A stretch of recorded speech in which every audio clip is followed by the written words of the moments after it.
evening to all of you.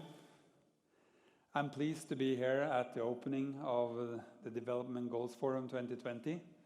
And we are also a very proud sponsor of this forum. And I understand the week is packed with a lot of good events. And we have just started the week. The attention to global challenges and the burning desire to solve them, not least among the younger generation, is really inspiring. And we at DNV GL, we share this desire to not only point to problems, but to actively look for solutions that can solve these problems in an impactful way. Our research shows that we have made progress on many of the development goals, the Sustainable Development Goals, but we are not on track to meet them within the end of this decade. So despite progress, we are not on track to develop or to deliver on these goals. So today I'm going to talk about the goal that I think is most urgent and most important to address, namely SDG number 7 on clean and affordable energy. And the important with this goal is that this goal also has a big impact on the development of the other goals, not least, for instance, climate change and climate action. So number 7, I believe, is the most urgent and most important one to address. Not to forget about the others, but this is really crucial to solve because they will have so much impact on the others.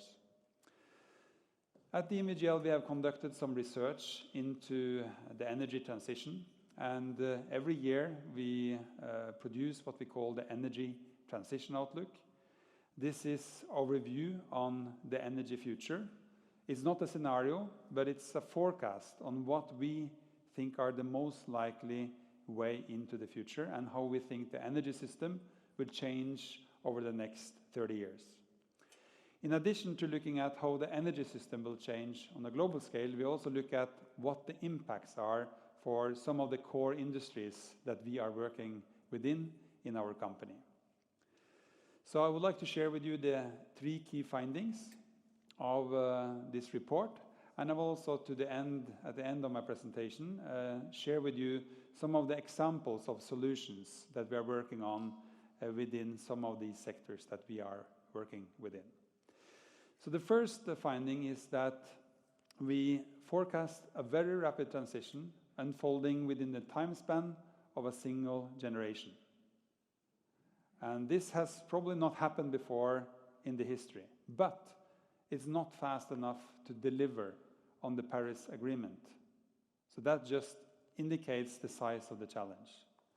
The second conclusion and the finding from this report is that global energy use, which has increased for decades due to people using more, buy more and travel more, this global energy use will start to decline.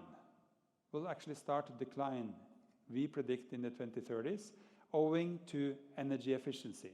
So we'll start to use energy in a much smarter way, but I will get back to this, how this will play out.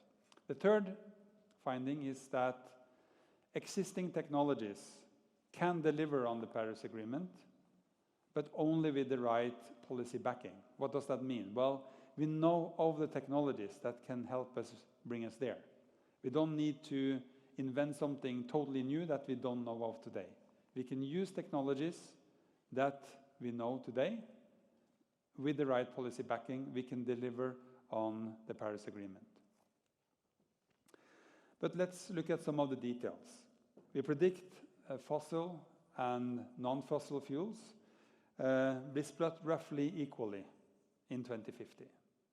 So again, it's a rapid change, but it's not fast enough for Paris. Today, we have a very different situation where we have a split between fossil and non-fossil fuels around 80-20.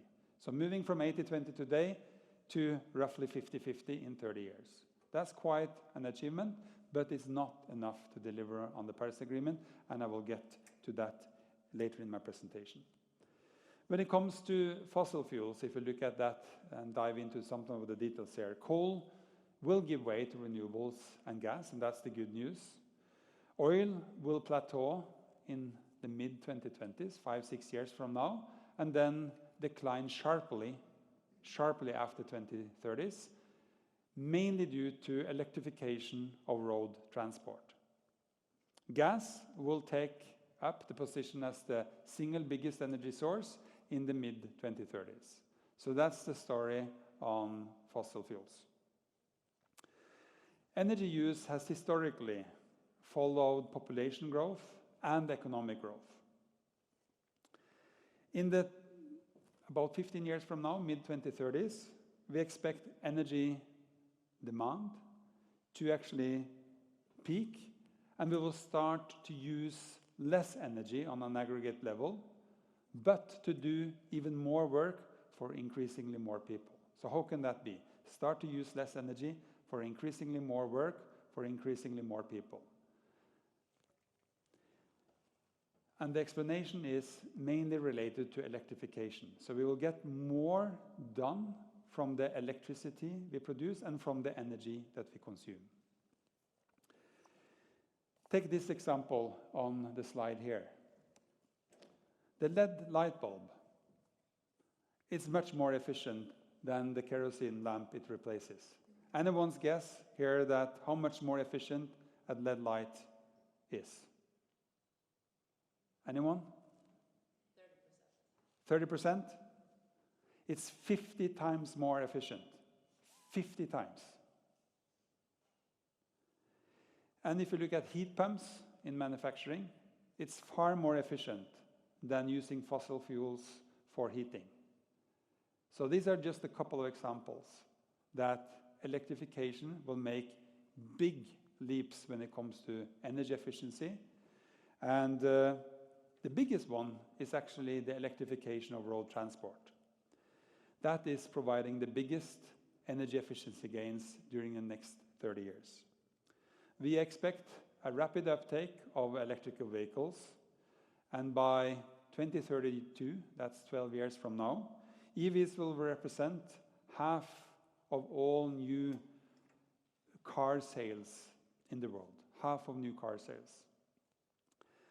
But of course, there will be big, large regional variations from OECD countries to Africa. We will have big variations, but the global average is by 2032, half of all new cars sold will be electrical vehicles.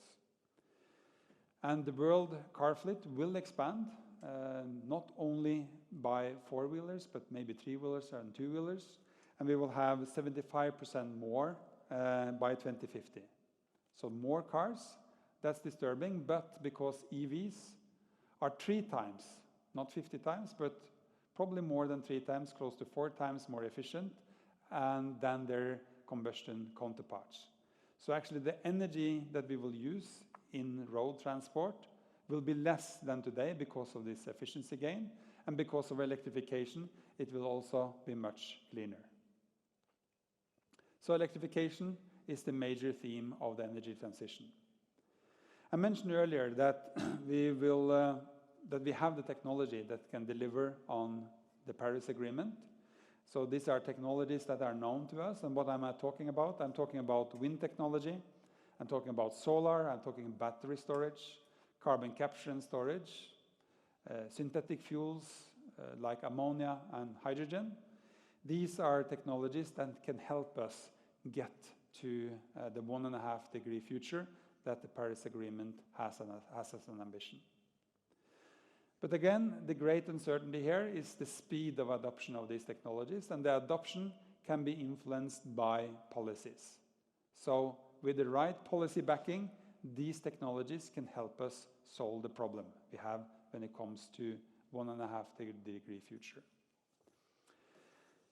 So with our forecast, we have said, what can the future look like if technology is doing the job? So it's a technology-heavy, policy-light forecast. So with the policy environment we have today, what can technology do for us going forward? And you probably have read that through my presentation and my slides that we are not pointing to a 1.5 degree future. Our forecast is a 2.5, 2.4, 2.5 degree future. But that with technology doing the job alone with the same policy environment that we have today. So with stronger policies, of course, our forecast will not be correct. Fortunately, it will bring us closer to the 1.5 degree future. For those of you that are interested in how this transition is playing out, I encourage you to join us on Friday, where we will run what we call the Energy Transition Game, which will be held at the Oslo Congress Center. In the game, you will be able to explore some of the solutions and also the tough choices and some of the dilemmas that the energy transition will entail. Now I would like to go into more the practical things, the solutions that we are working on that can help us get closer to the Paris Agreement. We have as an ambition to safeguard, or our purpose is to safeguard life, property and the environment, and we want to take an active role in the industries that we engage in to influence the future and on how the industries are decarbonizing. So I have two examples now for you that will show you some of the projects that we're working on. And the first one is a project that we're working with Singapore's National Water Agency. Despite having limited renewable energy options, Singapore has made firm commitments on decarbonization to reduce their greenhouse gas emissions. Solar power is the country's by far most viable renewable energy source, and together we are creating a 50 megawatt floating solar plant. Once it's operational in 1 year from now, the Tengeh Reservoir project will become the largest floating solar system in Southeast Asia and one of the biggest ones in the world. It will power the reservoir's water treatment system and eliminate around 28,000 tons of CO2 emissions every year, which is comparable with around 6,000 cars, which is not insignificant for a small island country like Singapore. So this is one example. The other example is from the maritime industry.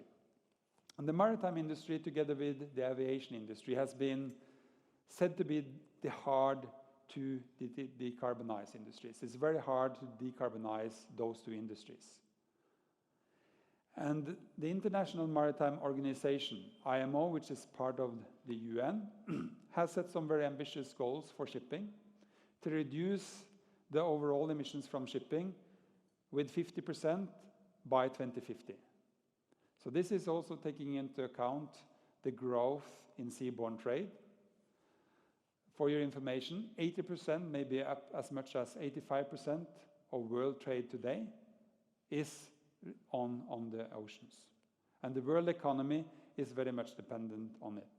So to reduce that by 50%, it means on a ship basis that each ship has to become 70% more efficient when it comes to carbon emissions by 2050, with the ambition to arrive at zero CO2 emissions shortly after. There is a program in Norway that we have called the Green Shipping Program. It's a great example of how you can achieve quite big things quite quickly. It started in 2015. It's a program that has collaboration as its kind of ingredient, its DNA. It's a collaboration between the government, it's between charters or buyers of ship services, if you can say, of ship owners, of yards, of equipment makers, and DNV GL. And it has resulted in a widespread use of electric propulsion for ships going in coastal areas in Norway, particularly ferries. And in fact, 45% now of all electric ships are operating in Norway. So here Norway has taken a leading role thanks to collaboration between different stakeholders that has different roles to play to accelerate new technologies. The next challenge now, of course, is to bring this to, or from coastal shipping to deep sea shipping. And deep sea shipping is contributing to maybe 80% of the emissions from shipping is coming from deep sea. So roughly 20% from coastal and 80% from deep sea. So how do we take this learning from the coastal shipping to deep sea shipping where we can have the biggest impact? And of course, batteries does not help us when it comes to deep sea shipping. It can give auxiliary power and it can do a bit, but it cannot bring us from Singapore to Rotterdam, for instance. It's not possible. So we have to look for other fuels, other ways to reduce these emissions from shipping. And alternative fuels could be such as hydrogen, it could be ammonia or some other synthetic fuels. And this is now where the research is being directed. How can we make zero carbon fuels viable for deep sea shipping? Batteries playing some role, but it cannot solve the big thing. So both these examples I picked out because it shows that technology can play a big part in solving the clean energy future. And as mentioned in the introduction, I'm a technology optimist. I think technology is a very important part of the solution, but again, backed with the right policies. And the second thing is that technologies can accelerate if we have the right stakeholders involved. We need to have private companies, we need to have governments, and we need to have international organizations involved to be able to close these gaps so that we can reach the development goals by 2030. Right now, we are not on track, but with technology and with the right collaboration ecosystems, we can get there. And we at DNV GL, we will do our part. We will work hard to create this collaborative environment, to create these ecosystems, to solve global challenges that are important to us. And this is in line with our purpose of safeguarding life, property, and environment. And this purpose is the same as it was when the company was formed 155 years ago, in 1864. And I believe that this purpose of safeguarding life, property, and environment is even more relevant today than it was in 1864. Sustainability as a word was not invented, but I think this is as close as you can get to sustainability 155 years ago. Thank you so much for your attention.